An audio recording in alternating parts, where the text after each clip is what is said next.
You're listening to an Airwave Media Podcast. Hello, saver. Whether you're saving for that trip to the tropics or saving for an emergency, now is the time to take advantage of Wells Fargo's savings options. Wells Fargo offers savings accounts that can help you save towards your goals. So, what are you saving for? Visit a Wells Fargo branch or wellsfargo.com/save to open a savings account today. Wells Fargo Bank, N.A., member FDIC. It's a long way to Tipperary. It's a long way to go. It's a long way to Tipperary, to the sweetest girl I know.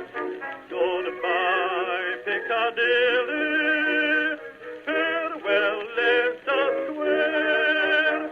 It's a long, long way to Tipperary, but my heart's right there. Hello everyone and welcome to History of the Great War Premium episode number 34. This is our third and final episode on the campaigns in German East Africa during the war. We will cover the events of 1917 and 1918, during which the campaign in East Africa would totally and completely change. During this time, Smuts would leave the theater, leaving a completely exhausted British army in his wake.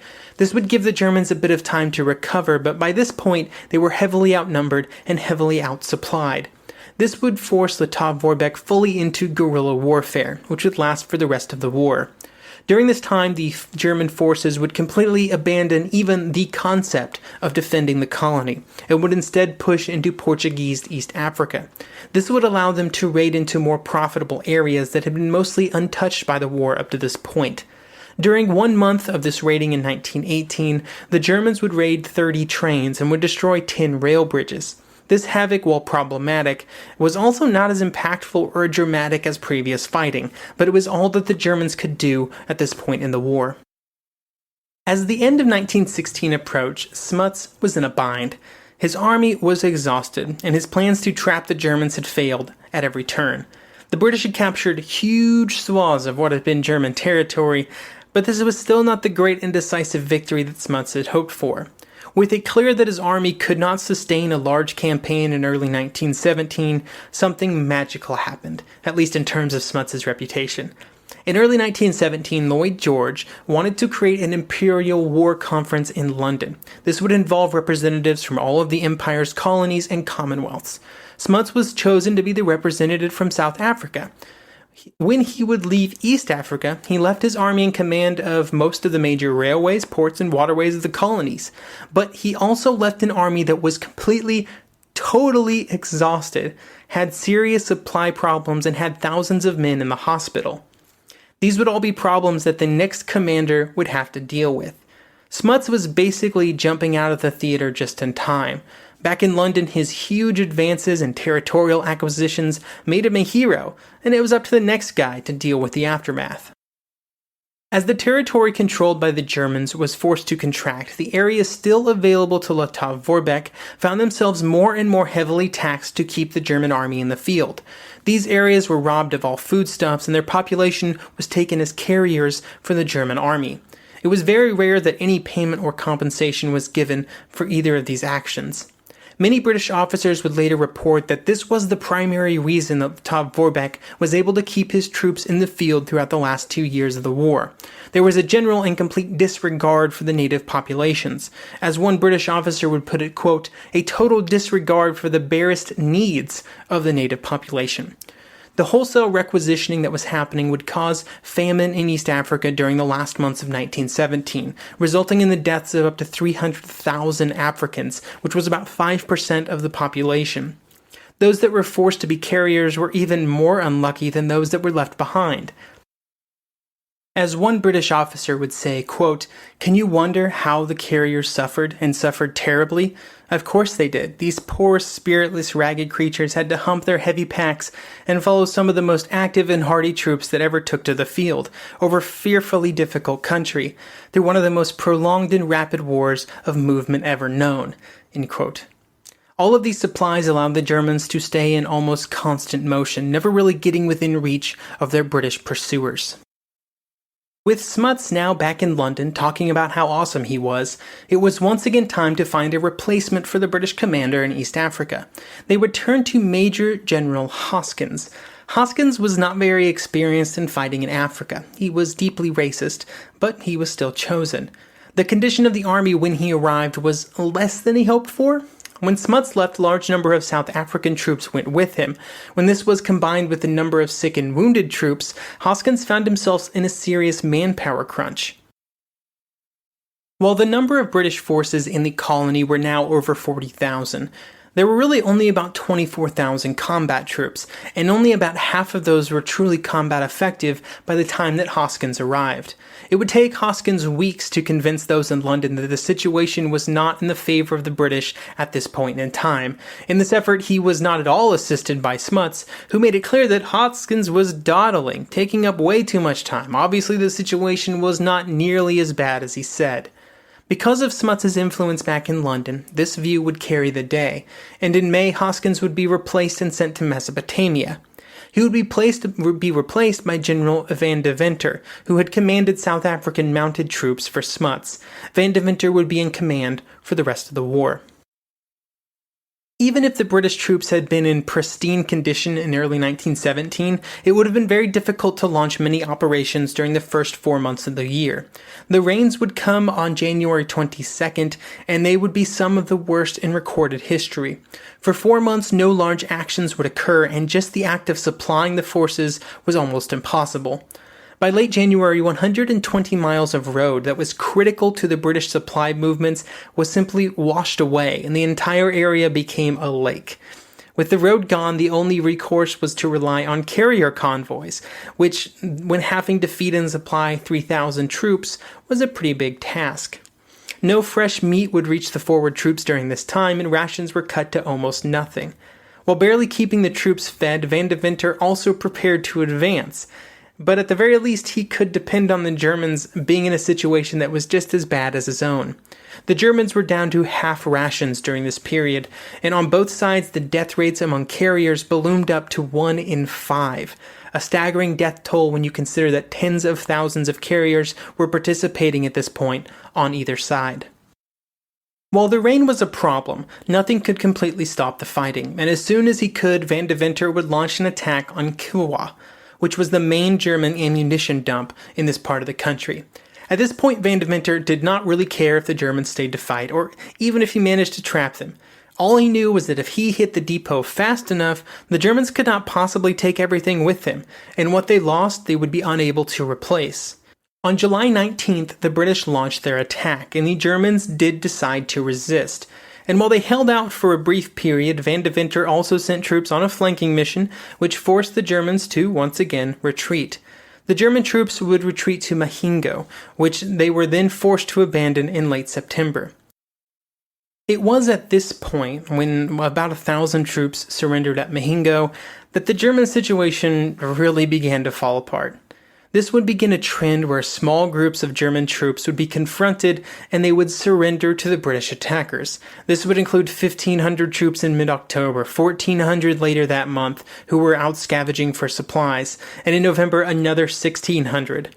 In each of these cases, the lost troops would continue to erode the ability of Vorbeck and the Germans to actually confront the British.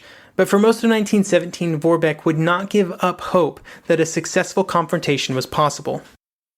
During 1917, Lettow Vorbeck was still hoping that one big engagement could still happen, and he could defeat the British troops in that engagement. If everything went right, he might be able to reach almost parity with a body of British troops, and then hit a blow that would send the British reeling. By late 1917, he hoped that this would allow him to maintain his troops in the Lukulidi Valley, the region of South Africa, which was still pretty lucrative in terms of food. If this could be accomplished in 1917, it might allow the Germans to hold on to this area into 1918. As the situation continued to deteriorate, though, Vorbeck was forced to try and find this fight on worse and worse terms.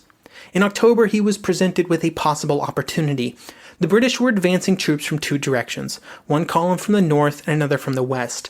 Their goal was to separate the 1,200 men that Vorbeck had with him from the 1,000 men under the command of German General Wall. Vorbeck hoped that he could hit one of these British columns before they could fully isolate his units. To do this, Vorbeck would march his troops 40 miles to hit the British after they attacked Wall.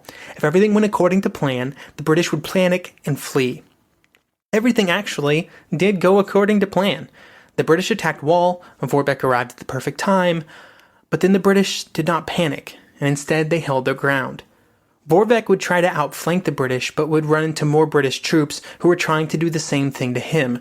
Vorbeck would be forced back from his flanking attack, and the fighting would turn into a stalemate. Fighting would continue for days, and it would become a simple attrition battle, the exact type that the Germans couldn't fight. Eventually, the British would pull back, resulting in a tactical victory for Vorbeck, but in every other sense, this was a disaster. Sure, Vorbeck could claim that the British had lost 40% of their forces, but the 25% that the Germans lost were totally irreplaceable. More than that, they had used most of their ammunition, which was just as hard to come by as more men. While the British were forced back for a few weeks, they would just return, and in greater numbers. It was at this point that Vorbeck was forced to make a decision. While he successfully fought off the British advances and pushed them back for the moment, they would be coming back and he would once again be forced to run. Most of his scattered units were surrendering to the British, with 98 German and 425 Askari troops and a good portion of Vorbeck's remaining artillery pieces surrendering in Chawata in late November. He was now down to just 320 European and 2,500 Askari troops under his direct command, and a few hundred more scattered throughout the colony. He was also critically low on quinine, which meant that soon his European troops would begin to have serious problems with malaria. On November 17th, all of these facts forced him to make a decision. He would gather together as many troops as possible, and they would all undergo a medical exam. The fittest 2,000 men would go with him on a raiding trip into Portuguese East Africa. This meant that several hundred European and up to 2,000 Askari would be left to be taken prisoner by the British. I doubt all of them were deeply saddened by this prospect, but you know how it goes.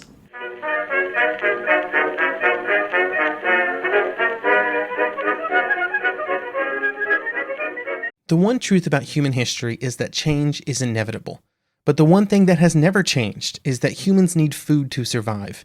There are many ways to get that food, but one of the easiest ones is Factor. Factor delivers ready-to-eat meals right to your door. All you have to do is heat them up and dig in. In 2 minutes, you can be eating tasty keto or vegan options, or any of their 35 options that they have available every week. So you can choose maybe the cheesy garden herb chicken, maybe the Santa Fe green chili beef skillet, or perhaps the Caribbean spiced tofu.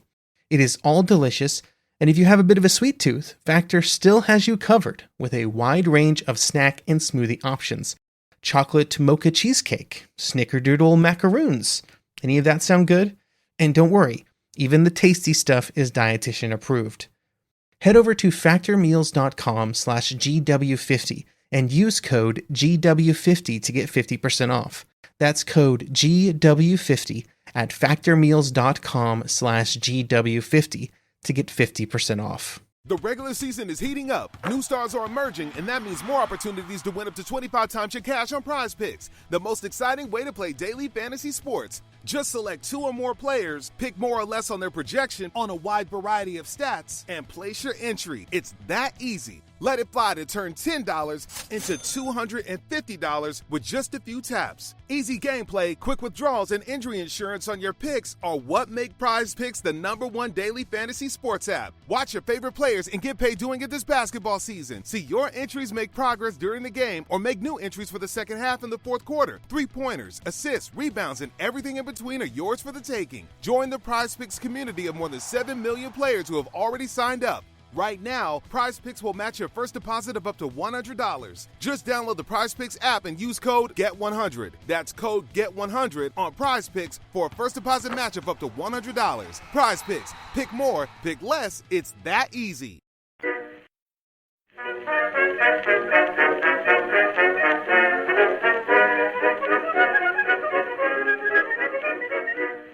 By making this decision, Lettow Vorbeck was totally giving up on the idea of a traditional war, or even holding on to territory within the German colony.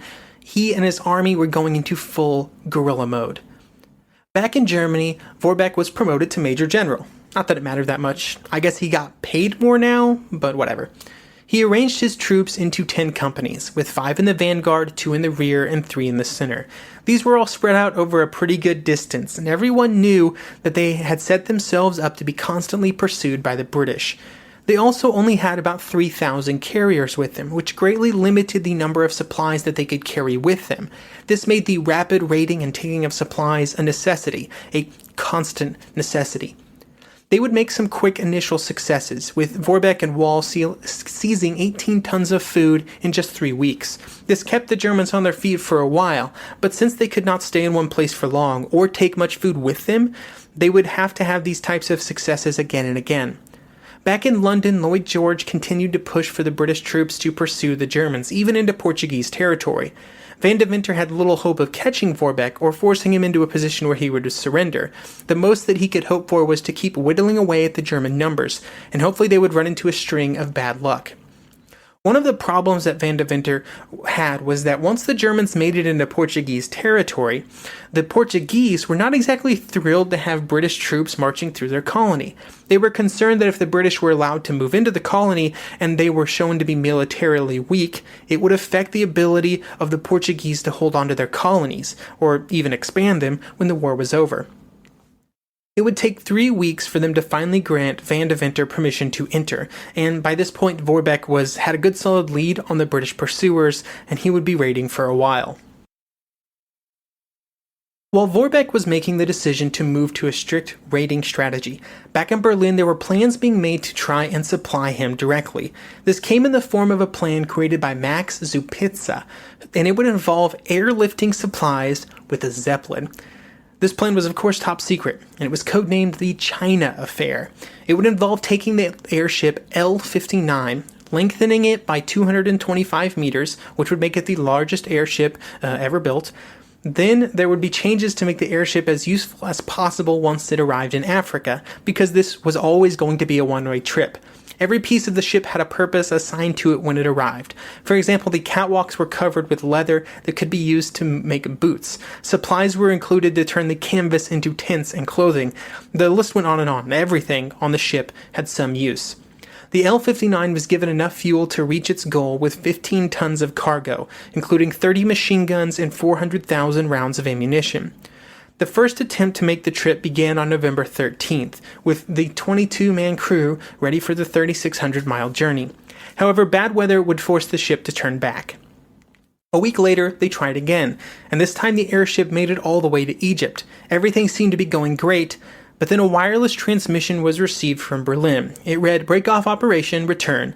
Enemy has seized greater part of Macondi highlands. Already hold Kitagari. Portuguese are attacking remainder of protectorate forces in the south." End quote. Unfortunately, for all of those that had worked so hard to get this airship ready for the trip, the Germans had simply lost all the territory in which the airship could have landed, and therefore the entire operation was scrapped. 2 days later, having traveled 4,180 miles, the airship arrived back in Europe. A long way to fly for no real purpose, and I think the longest airship trip at this point in history. Vorbeck would not learn of the attempt to supply him until later, and oddly enough, only from the British. The war in Africa entered into 1918 with the Germans continuing their raiding and the British in pursuit. During this time, the Germans were unable to capture enough quinine to keep their European troops healthy, and this meant that throughout the year the number of Europeans under Vorbeck's command continued to dwindle. Those that fell behind were left behind. In early October, the German troops would get their first information about the situation in Europe, or at least the first in many months. When their wireless set, which at this point could only receive but not transmit, actually got a signal from Europe. What they heard is that the Germans were still holding in the Hindenburg Line. They had missed out on most of the drama of 1918 up to this point, but they had known of the Hindenburg Line from 1917, and they were encouraged that the Germans still held that line of fortifications, which was in France and Belgium, and not in Germany. Over the next month, other snippets of news would slowly trickle in, and what they gathered from these sources, like captured from British telegrams, painted a far less optimistic picture for the German war effort. Schnee, who was still with Vorbeck and the German forces, would say that, quote, very unfavorable news relating to the Western Front, the Bulgarian armistice, and the capture of Damascus would be found in British communications. It was clear to the troops in Africa that the situation in Europe was already not exactly good, and it was only getting worse. They would hear about the armistice right after managing to capture a huge amount of supplies in Kasama, an effort that would prove to be pointless. It would not be until November 25th, 14 days after the armistice on the Western Front, that Vorbeck would surrender. It had been a year since he had begun his raids into Portuguese territory. He would present his surrender to Brigadier General Edwards. Edwards allowed Vorbeck to keep his sword and for the German officers to keep their sidearms. He would have only 155 Europeans and 1,168 Askari with him at the time of surrender. Finally, after 4 years, the war was truly over. As with all aspects of the war, the East African theater had its own tally of hardships inflicted on the combatants and those around them. Throughout the course of the war, the Allies would commit a total of 200,000 troops to the campaign, although not all at once, and of these 5,000 would die. A true tragedy would be the carriers that the British forces employed. There would be about 1 million carriers in British service at some point during the war, and 95,000 of those would die. With this level of attrition, when it became known in London, it was believed that the true cost of the campaign should be suppressed, if at all possible. Evaluations of the campaign varied on the British side. They had managed to push the Germans out of their own colony, but had not managed to achieve the quick victory that they had hoped for, and which had happened in so many other colonies around the globe. One British colonial administrator, Charles Dundas, would later say that the British might have even helped Vorbeck to become the kind of hero that he would become after the war, saying, quote, had we not invaded German East Africa, it's quite possible that von Lettow-Vorbeck would have been compelled to surrender in order to save his own people, particularly the German women and children, from extreme privation. Instead, we relieved him of that burden and left him unencumbered to pursue his tactics of attrition. One wonders at times whether it would have been more profitable to content ourselves with holding our own borders, leaving the Germans to stew in their own juice. In a sense, it all seemed so futile. Vorbeck would consider the campaign a success, believing that he had diverted 300,000 British troops away from the European theater. This number is a bit high. 200,000 was a better estimate, and many of the troops that were sent to Africa probably wouldn't have made it to Europe anyway. The Germans had also lost several thousand men, but most of their combat troops had been captured. Once again, the true tragedy on the side of the Germans was the native Africans. The Germans did not even keep records of the number of carriers conscripted by their forces. They were considered totally expendable to them, and they did not record casualty rates either. The official history of the campaign would read, quote, of the loss of levies, carriers, and boys, we could not make an overall count due to the absence of detailed sickness records. Given the number of carriers employed and the hardships experienced by them, it is extremely doubtful that the number is less than the 95,000 that the British lost, and it's very likely that that number is far higher. That does not even include the number affected by the policies of Lettow-Vorbeck while he was vacuuming up supplies for his men.